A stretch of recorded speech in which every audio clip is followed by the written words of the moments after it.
Here is a brief timeline of the protests that shook Bangladesh.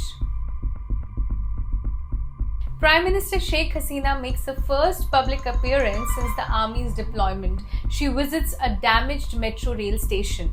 The detective branch of police detains 3 protest organizers.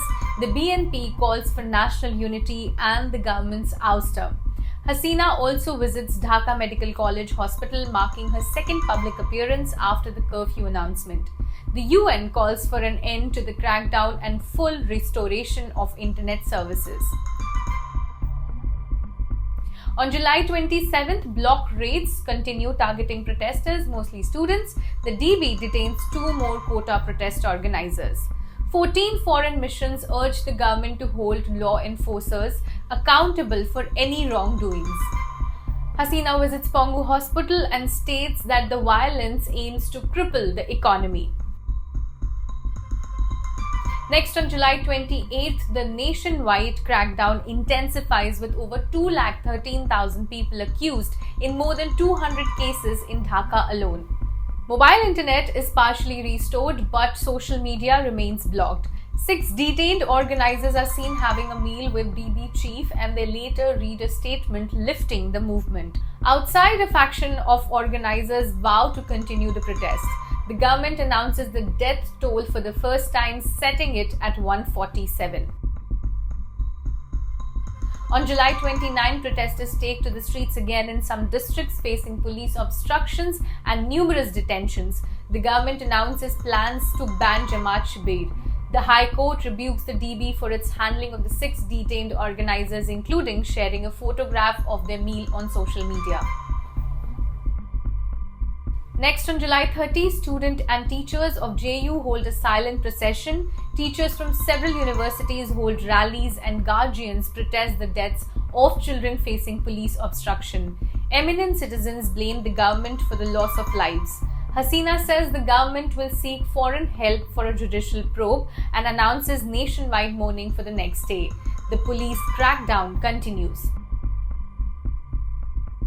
On July 31st, protesters reject the government-called nationwide mourning and stage demonstrations in the capital and elsewhere. The 6 quota movement organizers remain in DB custody. Eminent citizens form a probe body and urge public support. The EU delays partnership talks with Dhaka. Hundreds of HSC students announce a boycott of exams unless their fellow examinees are released from police custody. Then on August 1st, the government issues a gazette banning Jamaat Shibir under the Anti-Terrorism Act. The UN offers to send a fact-finding team, and the Prime Minister says UN free to probe violence. 6 organizers are freed from DB custody. Protesters hold mass processions and prayers for those killed. Teachers and students from 5 public universities stage demonstrations. On August 2nd, demonstrations against the killings continue, with thousands joining the March for Justice. Protesters are attacked by AL activists and police in the capital and elsewhere, resulting in 2 more deaths. Protesters announce a country-wide demonstration for the next day and a non-cooperation movement from Sunday. Facebook is blocked again for 7 hours. The 6 organizers say their withdrawal statement made at the DB office was not voluntary. On August 5th, in the backdrop of fresh violence in Bangladesh that killed at least 300 people, Prime Minister Sheikh Hasina resigned on Monday, according to Bangladesh High Commission officials in Delhi. Now, she, along with her sister, have left the country, according to multiple reports from the country's language dailies. The country's army chief Wakar-uz-Zaman addressed the nation and formed an interim government. The streets of Bangladesh saw fierce clashes on Sunday, with the death toll mounting to at least 300, an AFP report said. However, no official statement was issued in this regard.